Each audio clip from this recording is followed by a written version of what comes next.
Good morning everyone. आप सबका तहे दिल से स्वागत करती हूँ अपने चैनल स्टार आईक्यू में। तो आप जानते ही होंगे कि सर हमें क्या पढ़ा रहे थे, साइंस की एनसीईआरटीज़ करा रहे थे। उन्होंने कितने चैप्टर्स करा लिए हमें, नाइन्थ तक हमें चैप्टर्स करा दिए हैं 6th क्लास के। तो आगे के जो 10, 11, 12 जितने भी चैप्टर्स रहते हैं 6th के, वो मैं कराऊंगी। एंड उसके बाद साइंस जो भी है 7th, 8, 9, 10th की जितनी भी एनसीईआरटी की हैं वो सारी मैंने करानी है। जो ज्योग्राफी का पार्ट है वो आपका सर कराएंगे, और जो साइंस का पार्ट है जो रह गया है और जो आगे की फर्दर हमारी है तो वो सारा मैं कराऊंगी। और जैसे कि और भी सब्जेक्ट्स हैं, हिस्ट्री एंड सिविक्स, इनकी भी एनसीईआरटीज़ धीरे धीरे होंगी। पहले साइंस एंड ज्योग्राफी कंप्लीट करेंगे, फिर बीच बीच में हम लोग स्टार्ट कर देंगे हिस्ट्री के भी और पॉलिटी के भी लेक्चर्स। तो आप सब हमारे स्टार आईक्यू से जुड़ जाइए, इन वीडियोज़ को शेयर करिए, अपनी स्टार आईक्यू की टीम को बढ़ाइए। आज का सेशन हम स्टार्ट करते हैं अपने एनसीईआरटी के चैप्टर नंबर 10th से। सो हमारा चैप्टर नंबर 10th क्या है, क्योंकि 9 चैप्टर्स तो सर ने करा लिए हैं तो 10th ही हमें करना है, और आगे के फर्दर चैप्टर्स मैंने कराने हैं। तो आप सब मेरे साथ भी जुड़ जाइए, जितना सर को प्यार दिया उतना मेरे को भी दीजिए। धीरे धीरे आप भी मेरे साथ फैमिलियर हो जाएंगे और मैं भी फैमिलियर हो जाऊंगी। तो चलिए स्टार्ट करते हैं हमारा 10th चैप्टर। मुझे अब एक बात बताओ, motion and measurement of distances से हमें क्या समझ में आता है? मोशन का मतलब क्या है? मोशन का कोई गति, ठीक है, किसी चीज में गति किसके अकॉर्डिंग? टाइम के अकॉर्डिंग, ठीक है। अब मेजरमेंट ऑफ डिस्टेंसेस का मतलब कि कितनी दूरी है किसी भी चीज का, या कपड़े के कितना मीटर है, तो वो हमें क्या, वो मेजर करना पड़ता है, ठीक है। तो इस चैप्टर में हमें मेजरमेंट ऑफ डिस्टेंसेस देखेंगे और मोशंस देखेंगे कि डिफरेंट टाइप्स ऑफ मोशन कौन से होते हैं, और डिस्टेंस को मेजर करने के लिए हमें मतलब मेजरमेंट की जरूरत पड़ी। गर्मियों की छुट्टियों में कहाँ जाते हैं? कहीं भी चले जाते हैं घूमने। लॉकडाउन में तो चलो घर पे हैं अपन, और कहीं जाते हैं तो कहाँ जाते हैं? नाना के या किसी रिलेटिव के घर जाते हैं, या स्कूल जाते हैं। तो हमें क्या चाहिए? कोई व्हीकल चाहिए। कई बार पास हो तो हम पैदल भी चले जाते हैं। तो व्हीकल किस टाइप के? दूर है तो ट्रेन, अगर पास है बस से जा सकते तो बस से, अगर कोई अमीर ज्यादा है तो वो किससे जाएगा? एरोप्लेन से। वहीं अगर ज्यादा दूरी है, मार्स पे जाना है, तो हमें स्पेसक्राफ्ट चाहिए। तो इन्हीं को हमने कैसे इन्वेंट किया और क्यों हमें जरूरत पड़ी, धीरे धीरे कैसे ये बढ़ा, तो हम ये सब इस चैप्टर में देखेंगे। तो चलिए शुरू करते हैं हमारा फर्स्ट टॉपिक, क्या? Story of transport. Story of transport. अब स्टोरी ऑफ ट्रांसपोर्ट क्या है कि पुराने ज़माने में हमें क्या है कि हमारे पास कोई भी ट्रांसपोर्ट का मीन्स नहीं था, मतलब एक जगह से दूसरी जगह जाने के लिए हमारे पास कोई साधन नहीं था। तो हम कैसे जाएंगे? हम पैदल जाएंगे, ठीक है, या फिर हम पशुओं पे जाएंगे, एनिमल्स का यूज करेंगे। आज भी हम एनिमल्स का यूज करते ही हैं, बुलक कार्ट में गांव में देखा होगा। तो वही है, एक जगह से दूसरी जगह जाने के लिए या तो वो पैदल जाते थे, ऑन फुट जाते थे, या फिर किसी एनिमल को यूज करते थे उनके पीठ पे सामान लाद कर, ठीक है। ये तो हमने अभी भी देखा है कि पशुओं पे हम सामान लाद कर एक जगह से दूसरी जगह जाते हैं। अब वाटर रूट, पानी का रूट है, तो उसके लिए क्या, बोट्स का इन्वेंशन हुआ। क्यों? पुराने ज़माने में क्या हुआ कि अगर पानी के रूट्स थे तो उसमें हमें क्या, किसकी ज़रूरत पड़ी? बोट्स की ज़रूरत पड़ेगी एक जगह से दूसरी जगह। किसी को तैरना आता हो, नहीं आता हो, या सीख भी लिया, या फिर कोई भी चीज़ हो सकती है। अब वो बोट्स पुराने ज़माने में, ये तो है नहीं कि एकदम से ये मोटर बोट्स बन गई हो। पुराने ज़माने में किससे बनी थी? Simple logs of would. Simple logs of would क्या, कौन से? लकड़ी के गट्ठर से बनी होती थी बोट्स, जो कि हल्के होते थे और अंदर से खाली होते थे, होलो कैविटी, ठीक है। बाद में लोगों ने क्या, धीरे धीरे जानने लगे, ठीक है, वुड को किसकी शेप दे दी?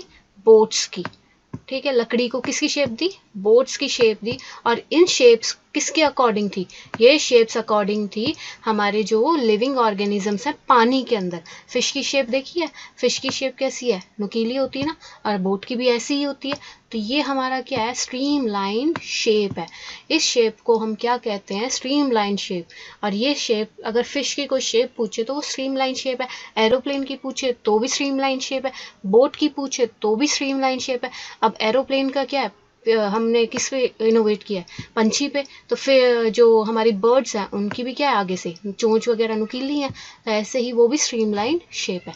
अब धीरे धीरे हमारा कब इनोवेशन स्टार्ट हुआ? जब व्हील की इन्वेंशन हुई। Invention of the wheel made a great change in modes of transport. सबसे बड़ा चेंज कब आया? जब इन्वेंशन हुई किसकी? व्हील की, पहिए की इन्वेंशन हुई। अब आगे आगे धीरे धीरे क्या हुआ? इन्वेंशन व्हील की हुई तो उससे एनिमल्स को भी आराम मिल गया, आराम से वो पुल कर सकते हैं। अब हमारी सूटकेस है, अगर वो भारी है, ठीक है, अगर वो भारी है तो अगर उसके पहिए होंगे तो हम आराम से उसे क्या कर सकते हैं? पुल कर सकते हैं, खींच सकते हैं और वो एक जगह से दूसरी जगह चली जाएगी। अब 19th सेंचुरी के जब स्टार्टिंग होगी थी, 19th सेंचुरी तक वो सारे किस पे डिपेंड थे? एनिमल पावर पे, एक जगह से दूसरी जगह जाने के लिए।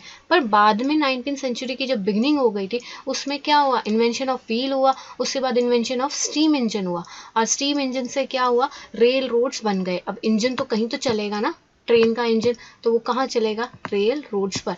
रेल रोड्स किसके लिए बने थे? स्टीम इंजन के लिए, या फिर कैरेजेस के लिए, या फिर वैगन्स के लिए, जो सामान को ढोते हैं।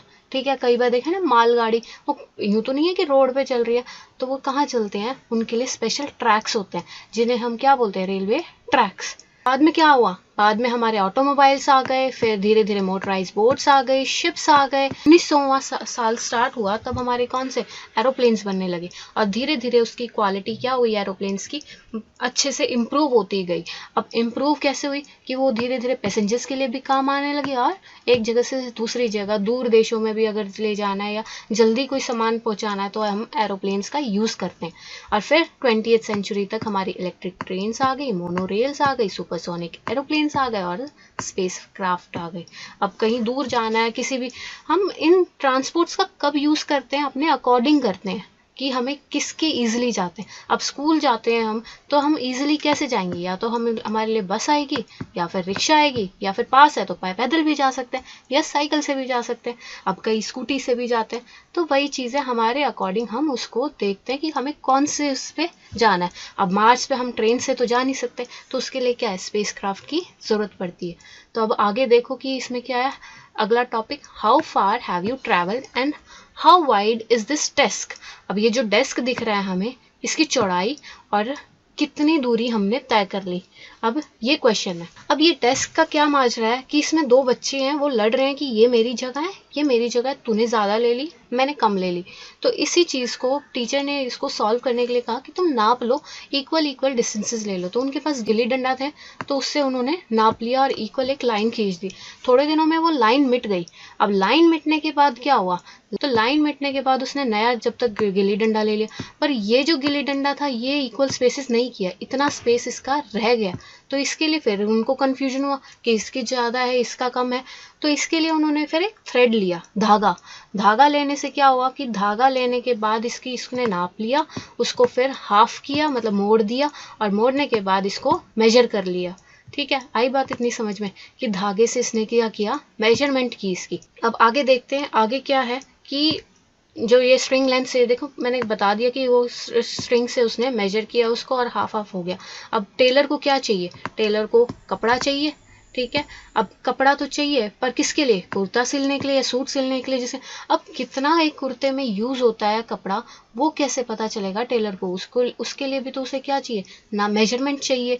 ठीक है, हमारी भी अगर उसने कुर्ता सिलना है, शर्ट सिलनी है या सूट सिलना है, तो उसे क्या चाहिए होगी? मेजरमेंट चाहिए होगी। कारपेंटर को अगर कोई कबोर्ड बनानी है, ठीक है, बेड बनाना है, तो उसे भी क्या चाहिए? मेजरमेंट चाहिए। तो खेती बाड़ी करते हैं, उन्हें भी अपनी कितने किले हैं, क्या है, उनकी भी क्या है? लेंथ और ब्रेथ चाहिए कि ये मेरा लैंड है, ये मेरी मतलब जगह है।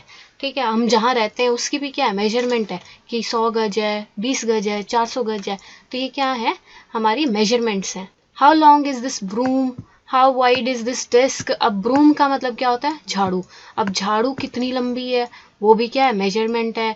या फिर डेस्क कितना है, कितनी दूरी है दिल्ली और लखनऊ में, तो ये चीज़ है। अर्थ से मून कितनी दूरी पे है। ठीक है, ये सारे क्वेश्चंस क्या है? मेजरमेंट के हैं, कि हमें इन क्वेश्चंस के जवाब के लिए हमें क्या है? मेजरमेंट की ज़रूरत है। फिर आगे देखते हैं कि हमारी एक्टिविटी है एक ये, कि इसमें इसने क्या किया कि नेम ऑफ स्टूडेंट, ठीक है, name of student plus length of the classroom, फिर विड्थ ऑफ द क्लासरूम, और किससे? हैंड स्पैन से। ठीक है, नहीं इसमें तो फुट से है, फर्स्ट एक्टिविटी में फुट से है और दूसरी में ये नंबर ऑफ हैंड मतलब जो बेंचेस को नापा है इसने हैंड स्पैन से। तो सबके हैंड स्पैन और फुट के साइजेस तो अलग अलग होंगे ना, तो ये क्या हुआ, एक अलग अलग सबकी मेजरमेंट आ जाएगी।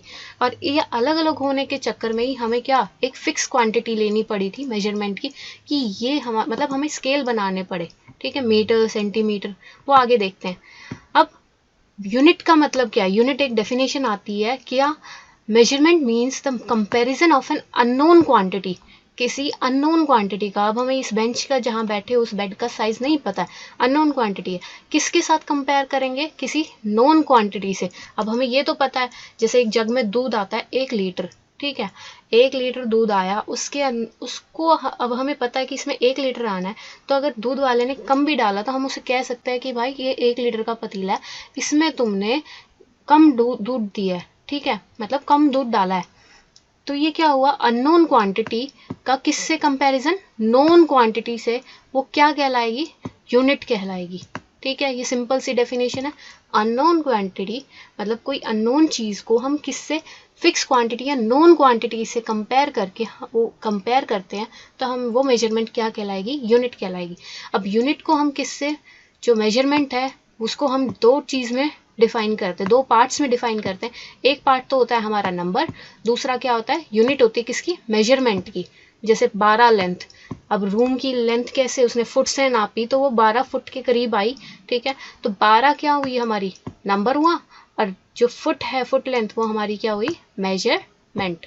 ओके, इतनी बात आई समझ में। फिर आगे चलते हैं कि आगे क्या आता है, जो इम्पोर्टेंट है वही करा रही हूँ, फालतू के लफड़े में नहीं घेर रही। ठीक है, अब इससे ये होगा कि तुम्हें जो इम्पोर्टेंट चीज़ें समझ में आ जाएंगी कि हमारे चैप्टर में है क्या एक्चुअल में। We see therefore that some standard units of measurements are needed that do not change from person to person। ये चीज़ पहले डिस्कस हो गई कि हमें ऐसी कोई मेजरमेंट चाहिए थी कि जो एक आदमी से दूसरे आदमी चेंज ना हो, क्योंकि हमारा पाँव का साइज भी डिफरेंस है, किसी का 4 है किसी का 8 है। अब पापा को देखो 8 है, हमारा कितना 5 है, तो ये क्या है, डिफरेंस है, एक पर्सन से दूसरे पर्सन चेंज आ गया। तो हमें क्या चाहिए थी, हमें एक सिंपल सी मेजरमेंट चाहिए थी जो फिक्स रहे, एक स्टैंडर्ड चाहिए थी। ठीक है, फिर आगे आता है हमारा अगला topic, standard units of measurements. पुराने ज़माने में क्या था, हम लोग क्या यूज़ करते थे, फिंगर्स की विड्थ यूज़ करते थे, 4 उंगल है 5 उंगल है, या फुट की यूज़ करते थे। तो हमारे पहले इंडस वैली सिविलाइजेशन सबसे पहली सभ्यता थी। ठीक है, उसकी जब हमने खुदाई की तो हमें वो कंस्ट्रक्शंस जो मिली थी खुदाई के वक्त, तो उसमें हमने देखा कि जो खुदाई करने के बाद जो कंस्ट्रक्शन मिले उनकी मेजरमेंट बहुत ही एक्यूरेट थी। हम ये कह सकते हैं कि वहाँ उस टाइम भी मेजरमेंट बहुत ज़्यादा अच्छी थी। ठीक है, अब इजिप्ट में क्या है, इजिप्ट में क्यूबिट का यूज़ होता है। क्यूबिट क्या होती है, क्यूबिट की डेफिनेशन पूछ लेते हैं या फिर व्हाट इज़ क्यूबिट और ऑप्शंस दे देते हैं। तो इसमें क्या है, cubit as the length from the elbow to the finger tips, कोहनी से अपनी एल्बो से कहाँ पे, अपनी फिंगर टिप तक हमारा क्या कहलाएगा, क्यूबिट कहलाएगा। ठीक है, अब आगे देखो जाए, आगे देखते हैं तो रोमन्स क्या है, रोमन्स जो हमारे लोग थे वो किससे यूज़ करते थे, स्टेप्स से। ठीक है, एशियंट इंडिया में जो पुराने ज़माने में अपने भारत में भी अंगुल, आजकल भी फिंगर से नहीं है, ये 4 उंगल का है 5 उंगल का है, तो वही मुट्ठी से भी उसको नापते थे। ठीक है, पर ये क्या है, अब मुट्ठी अंगुल ये स्टेप्स हैं जो हमारे पाँव के, इनसे क्या होगा कि हमें एक्यूरेसी तो नहीं पता ना कि कितनी है, अब किसी की अंगुल छोटी है किसी की बड़ी है, तो ऐसे ही हमें क्यों चाहिए थी, हमें स्टैंडर्ड यूनिट्स चाहिए थी। ठीक है, स्टैंडर्ड यूनिट्स कब आई, 1790 में आई। ठीक है, कौन लेके आए, फ्रेंच लेके आए, ये इंपॉर्टेंट है। इन 1790 the French created a standard unit of measurement, की स्टैंडर्ड यूनिट ऑफ मेजरमेंट ली और उसे हमने क्या कहा, मेट्रिक सिस्टम का। ठीक है, उसे हमने मेट्रिक सिस्टम का, और जो यूनिट्स इसने दी जो आजकल हम यूज़ कर रहे हैं वो अकॉर्डिंग टू किसकी है, SI system, international system of units. ठीक है, वो पूरे ऑल ओवर वर्ल्ड एक्सेप्ट की गई है। एसआई यूनिट ऑफ लेंथ क्या है, मीटर, जो मीटर है हमारी स्मॉलर यूनिट है, और जो बड़ी यूनिट है लार्जर यूनिट है वो हमारी क्या है, लेंथ। तो क्वेश्चन में अगर आता है तो लार्जर यूनिट ऑफ किसका, लेंथ की, वो है किलोमीटर, और जो स्मॉलर यूनिट है वो है हमारी मीटर। 1 मीटर में कितने होते हैं, 100 सेंटीमीटर, और वहीं 1 सेंटीमीटर में कितने होते हैं, 10 मिलीमीटर। 1 किलोमीटर में 1000 मीटर, ये पता ही है हमें। ठीक है, अब आगे चलते हैं। तो वहीं अब आगे देखते हैं तो टेलर क्या है, टेलर क्या यूज़ करता है। कभी कपड़े वाले को देखा हो या फिर जो कपड़े बेचता है उसे देखा हो, कपड़ा जो सीलता है उसे हम टेलर कहते हैं। तो टेलर क्या यूज़ करता है, टेप को यूज़ करता है, फीते को, ठीक है। और वहीं कपड़ा जो बेचता है वो किसको यूज़ करता है, मीटर रॉड को। एक लोहे की स्टिक देखिए ना 1 मीटर की, तो उससे वो नापता है कि 1 मीटर है, 2 मीटर है, 5 मीटर है, ठीक है। तो वहीं इन डिवाइसेस को, अब मीटर रॉड से तुम पेड़ की जो मोटाई है उसे नाप लोगे, नाप सकते हो तो मेरे को भी बताना कि कैसे नाप सकते हो, ठीक है। पर उसके लिए हमें क्या चाहिए होगी, टेप चाहिए होगी, या फिर जो इजीली उसको घूम सके, या फिर हम थ्रेड ले सकते हैं, ठीक है। उसको फिर हम उसको सीधा करके भी देख सकते हैं कि इतनी हमारी क्या है, उसकी गर्थ है या फिर मोटाई है, ठीक है। अब आगे देखो कि मेजरमेंट ऑफ अ लेंथ हम जब लेते हैं तो उसको ध्यान रखना चाहिए हमें कि क्या मेजर हो रहा है, क्या कैसे मेजर करना है। पहले मेजर के ध्यान रखने में हमें पहला क्या है point, object along its length. Length मतलब जो ऑब्जेक्ट है हमारा, जैसे ये बॉक्स दे रखा है, तो उसके जो स्केल लगाएंगे वो बिल्कुल एक्यूरेसी से लगाएंगे, ये नहीं कि यहाँ से स्केल लगाएं, ठीक है। तो जो स्केल है वो अलोंग होना चाहिए किसके, लेंथ के, उसकी अपनी लंबाई के, ठीक है। विड्थ नापनी है तो विड्थ के अलोंग, हाइट नापनी है तो हाइट के अलोंग। तो वहीं अगला हमारा क्या होता है, अगर 0 मार्क क्लियरली नहीं है, टूटा हुआ है या फिर दिख नहीं रहा है, तो हम क्या है एक होल नंबर ले सकते हैं जो हमें दिख रहा है। जैसे 1 दिख रहा है, 1 भी टूटा हुआ है मान लिया, तो हम 2 ले सकते हैं। ये नहीं 1.9 ले लिया या 1.8 ले लिया। अब 2 लिया है या 1 लिया है तो उसे हम एक्चुअल रीडिंग में से क्या करेंगे, माइनस करेंगे, सब्ट्रैक्ट कर देंगे, और वो हमारी क्या आ जाएगी, एक्चुअल रीडिंग, मतलब एक्चुअल लेंथ आ जाएगी उस ऑब्जेक्ट की। अब थर्ड चीज़, हमारा पहला पॉइंट तो क्या हुआ कि हम इसको मेजरमेंट के लिए एक अलॉन्ग साइड रखना है, मतलब जो जहाँ से लेना है वहीं। दूसरा हुआ कि 0 मार्क अगर क्लियरली नहीं है तो फुल मार्क जहाँ से दिख रहा है स्केल पे वहाँ से। तो नेक्स्ट पॉइंट हमारा क्या आता है, नेक्स्ट पॉइंट आता है करेक्ट पोजीशन ऑफ द आई, कि आँख की पोजीशन क्या होनी चाहिए, करेक्ट होनी चाहिए। आँख की पोजीशन मेजरमेंट के ऊपर होनी चाहिए, बिल्कुल एक्यूरेट। जैसे इसमें क्या है, एक्यूरेट इसकी सीधाई में है, और यहाँ से देखेंगे तो हमारी रीडिंग कुछ और आएगी, यहाँ से देखेंगे तो कुछ और आएगी। तो इसीलिए हमेशा क्या होनी चाहिए, एक्यूरेट होनी चाहिए। अब ये एक्टिविटी में भी हैंड्स पेन से उसने क्या किया, मेजरमेंट ऑफ हाइट करनी है हमें डिफरेंट स्टूडेंट्स की, सो नॉट सो इम्पॉर्टेंट। आगे क्या है कि हर एक के अब हमने नापा है तो एक्यूरेट नहीं आया और ना ही एक्चुअली इक्वल आया, ठीक है। तो इसके लिए हमें क्या चाहिए कि हमें फुट जो फीट्स को नापने के लिए हमें स्केल आते हैं वो चाहिए, ठीक है। अब measuring the length of a curved line, अब सीधी नापने का तो हमें पता लग गया, अब ऐसे टेढ़ी मेढ़ी लाइन हो उसको कैसे नापेंगे, तो वो उसके लिए हम क्या यूज़ करते हैं, थ्रेड को, धागे को यूज़ करते हैं, ठीक है। अब धागे को कैसे यूज़ करेंगे, ये ए पॉइंट दे रखा है, ये बी पॉइंट दे रखा है, और धागे को इसके अकॉर्डिंग ही हम इसे मोड़ देंगे और फिर स्केल के ऊपर ले जाके उसे नाप लेंगे कि इतनी ये कर्व्ड लाइन है। अब आगे देखो, आगे क्या आ रखा है, यही मूविंग थिंग्स अराउंड अस, ठीक है। ये तो करेक्टली मेजरमेंट्स का ही है पार्ट जो मैंने बता दिया। मेजरमेंट क्या है, धागे की हमें किससे करनी है, सॉरी कर्व लाइन की हमें धागे से करनी है, और उसके बाद स्केल से हम उसको नाप सकते हैं, ठीक है। मूविंग थिंग्स अराउंड अस, अब काऊ है, काऊ भी हिल रही है, पर चेयर क्या है, चेयर हिलती है कभी नहीं। पर फैन है, फैन वैसे तो ऑफ है तब तो नहीं हिलेगा, पर ऑन करते ही वो क्या है, हिलने लगेगा, ठीक है। मॉस्किटो है, भिन भिन आता रहता है, मच्छर है, ठीक है। लोग हैं वो भी चलते रहते हैं, वो क्या है, मोशन में, motion. Moving things around us हम जब भी देखते हैं हमारे आंखों के आगे, जो अब कार क्या है, कार एक जगह खड़ी है पर वो कहीं ले जानी होती है तो वो क्या है, मोशन में आ जाती है। कब कब आती है, जब हम उससे स्टार्ट करते हैं और हम उसके एक्सेल रेट पे पाँव रखते हैं, ठीक है। वो स्पीड पकड़ेगी तो क्या है, मोशन में आ गई। तो अब तुम देखो कि कौन सी चीज़ मोशन में है और कौन सी रेस्ट पे है, और मोशन का मतलब क्या है। मोशन तब होगा, कब होगा, गति कब आएगी, टाइम के अकॉर्डिंग आएगी। जैसे स्टार्ट किया, थोड़ी सी मतलब चलने लगी तो वो टाइम भी तो चलेगा ना। तो हमारी इसकी डेफिनेशन क्या बन जाती है बेटा, डेफिनेशन बन जाती है, motion seems to be some kind of a change in the position, उसकी जगह में चेंज है, अकॉर्डिंग टू द टाइम, मतलब विद टाइम हमारा क्या होगा, चेंज होगा, किसमें, जगह में, पोजीशन में, ठीक है। मोशन की definition I, change in the position of an object with time. अब आगे 9th के चैप्टर में जैसे मोशन का है उसमें क्या है, डिस्प्लेसमेंट, डिस्टेंस सब आ जाएगा। आगे आता है types of motion. Types of motion different types हैं, जैसे अब स्ट्रेट लाइन का है, सर्कुलर का है, रोटेशन का है, पीरियोडिक मोशन है, ठीक है। ये सारे क्या है, टाइप्स ऑफ मोशन है। अब इसी को देखेंगे कि कौन कौन से टाइप्स हैं, मतलब टाइप्स तो मैंने बता दिए पर इनकी डेफिनेशन क्या है इसे भी हम देखते हैं। टाइप्स ऑफ मोशन, व्हीकल एक चल रहा है स्ट्रेट रोड पे, मार्च पास्ट ऑफ सोल्जर्स, जो ये हमारे फौजी जो जाते हैं सीधे ही जाते हैं ना, मार्च पास्ट करते हैं, ये तो नहीं है टेढ़े मेढ़े जाते हैं, ठीक है। तो अगर हम पत्थर मारते हैं सीधा ऊपर से, मतलब एक पत्थर को गिराते हैं, तो वो क्या सीधा ही आएगा, ये तो नहीं है टेढ़ा मेढ़ा घूम के हवा में से आएगा। तो वहीं एक सीधी रेस हो रही है, एक ट्रैक है उसका स्ट्रेट है, तो ये सारे क्या हुए, स्ट्रेट लाइन के मोशंस हो गए। अब स्ट्रेट लाइन के मोशन को हम क्या बोलेंगे, ज़रा सोचो। स्ट्रेट लाइन के मोशन को हम बोलेंगे रेक्टिलिनियर मोशन। अब रेक्टिलिनियर मोशन, ठीक है, इसको हम क्या बोलेंगे, रेक्टिलिनियर मोशन। इंग्लिश में याद कर लेना, हिंदी में भी यही होता है, रेक्टिलिनियर मोशन। जो सीधी लाइन में, objects moving along a straight line, जो सीधी लाइन में मूव करें उन्हें हम क्या बोलेंगे, रेक्टिलिनियर मोशन, ठीक है। अब आगे सर्कुलर मोशन आता है। सर्कुलर मोशन क्या है कि जो गोल गोल उसका पाथ हो, सर्कुलर पाथ, ठीक है। जैसे एक पत्थर के हमने क्या धागा बांधा और उसे हमने घुमाने लगे ऊपर की तरफ, तो उसमें क्या है, गोल गोल पाथ बन गया, वो पत्थर जहां से स्टार्ट हुआ था वहीं आ रहा है, सेम डिस्टेंस हो गया, ठीक है। रिमेन्स डिस्टेंस क्या है, सेम रहेगा, उसको क्या बोलेंगे हम, सर्कुलर मोशन। जैसे अब ये बैल है, ये ऑक्स दिख रहा है हमें, ठीक है, ये क्या कर रहा है, ये पानी को ट्यूबवेल में से पानी निकाल रहा है, ठीक है। तो ये क्या है, ये भी एक हमारा सर्कुलर मोशन है। फैन है, फैन में भी सर्कुलर मोशन है। तो ये घूमते हैं अपनी जगह पे, ठीक है, अपनी जगह in the sense circular circle बनाते हैं। और जो डिस्टेंस यहाँ इस पॉइंट से है ना, वही डिस्टेंस हमारा क्या, रेडियस जो हम कहते हैं वो सेम है, यहाँ से भी और यहाँ से भी और यहाँ से भी। तो एक सर्कल का डिस्टेंस भी हमारा क्या रहता है, सेम रहता है। ये एग्जांपल्स हमने डिस्कस कर लिए, blade of the electric fan या फिर क्लॉक, घड़ी के जो हैंड्स हैं उनकी मोशन, वो क्या है, सर्कुलर मोशन। वहीं आता है पीरियोडिक मोशन।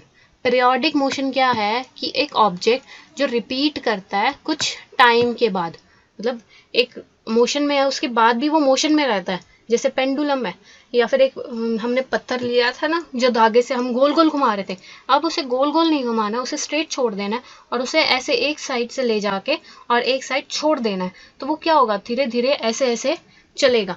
जैसे ये पत्थर ले लिया था और उसे यहाँ से लिया ये, और ये ऐसे ऐसे चलेगा, तो ऐसे ऐसे चलेगा, तो इस मोशन को हम क्या कहते हैं, टू एंड फ्रो मोशन, ठीक है। टू एंड फ्रो मोशन को हम ये एक पेंडुलम का भी एग्जांपल है, जो जैसे ये घड़ी में दिख रहा है। तो ये मोशन क्या हुआ, पीरियोडिक मोशन, कि ये थोड़ी देर के बाद अपने आप रिपीट करता है, ठीक है, after some times an object repeats its motion after some time.